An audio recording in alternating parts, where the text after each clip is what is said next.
اس سے پہلے سورہ بقرہ کی مختلف آیتوں کا خلاصہ پیش کیا گیا۔ ابھی اپنے سامنے جو آیت کریمہ ہے، اس آیت کریمہ کے اندر اللہ تبارک و تعالیٰ نے یہود و نصارہ کا رد فرمایا ہے۔ یہود و نصارہ کی یہی دلیل کہ وہ نئے مسلمان جو بھی کلمہ پڑھتے تو ان کے اوپر وہ لوگ محنت کرنا شروع کر دیتے۔ یہ ہر دور میں کفار، مرتدین اور منافقوں کا طریقہ رہا کہ کس انداز میں برگلایا جائے، کیسے لوگوں کو بہکایا جائے۔ تو یہود و نصارہ کی یہ چال ہوتی کہ وہ کہتے کہ دیکھو ہمارا قبلہ بھی پرانا ہے، ہماری کتاب بھی پرانی ہے، ہمارے پیغمبر بھی پرانے ہیں، اور بنی اسرائیل میں ہی سارے نبی آئے ہیں۔ آپ نے جن کا کلمہ پڑھا ہے، اگر وہ نبی ہوتے تو بنی اسرائیل میں سے ہوتے، بنی اسماعیل سے آ گئے، لہٰذا وہ نبی نہیں ہو سکتے معاذ اللہ۔ تو اللہ تبارک و تعالیٰ ان لوگوں کا رد فرماتا ہے، یہ تو اللہ تعالیٰ کے اختیار میں ہے، وہ جسے چاہے جو چاہے عطا فرمائے، اپنی رحمت کے ساتھ اللہ تعالیٰ کرم فرمائے۔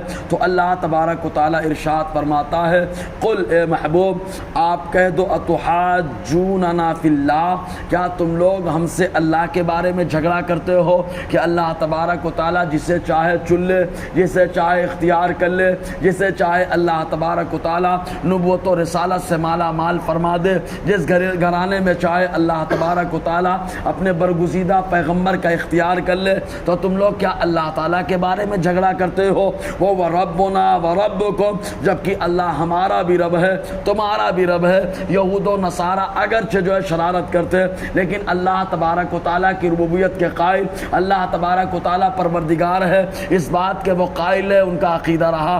اگرچہ یہودیوں نے شرارت کی اور شرارت کر کے حضرت عزیر علیہ السلام کو اللہ تبارک و تعالیٰ کا بیٹا کہنا شروع کر دیا، اور اسی طریقے سے نصرانیوں نے حضرت عیسیٰ علیہ السلام کو معاذ اللہ اللہ کا بیٹا کہنا شروع کر دیا۔ ایسے ہی عرب کے باشندوں نے شرارت کی، اور خاص طور سے عرب کے باشندوں میں ایک قبیلہ جس کا نام قبیلہ بنو خزاعہ تھا، وہ لوگ فرشتوں کو اللہ تعالیٰ کی بیٹیاں کہتے تھے۔ ان کا کہنا یہ رہا کہ جس انداز میں بیٹیاں پردے میں رہتی ہیں ویسے ہی فرشتے دکھائی نہیں دیتے ہیں، پردے میں رہتے ہیں، تو کیا وہ اللہ تبارک و تعالیٰ کی بیٹیاں ہیں؟ تو معاذ اللہ اللہ تعالیٰ فرماتا ہے، محبوب کہہ دو کیا تم ہم سے اللہ کے بارے میں بحث کرتے ہو جبکہ وہ ہمارا بھی پروردگار ہے، وَرَبُّكُمْ، اور تمہارا بھی پروردگار ہے، وَلَنَا أَعْمَالُنَا وَلَكُمْ أَعْمَالُكُمْ، ہمارے لیے ہمارے اعمال، تمہارے لیے تمہارے اعمال۔ معاملہ ایسے ہی ہوتا ہے۔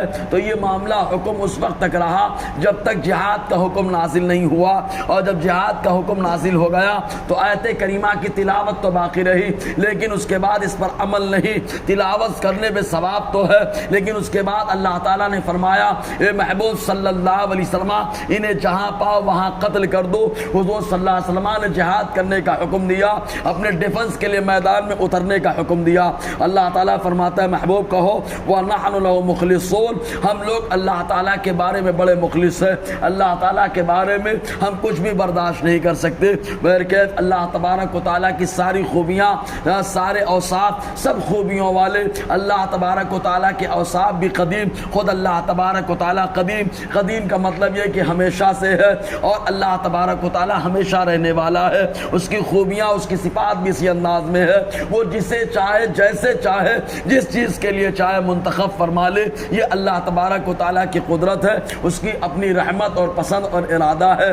رب کی شان یہ کہ فعال لما یرید، جو چاہتا ہے وہ کرتا ہے اللہ تبارک و تعالیٰ۔ بہرکیف آگے گفتگو رہے گی۔ اللہ تعالیٰ ہم سب کو فیضان قرآن، برکات قرآن سے مالا مال فرمائے۔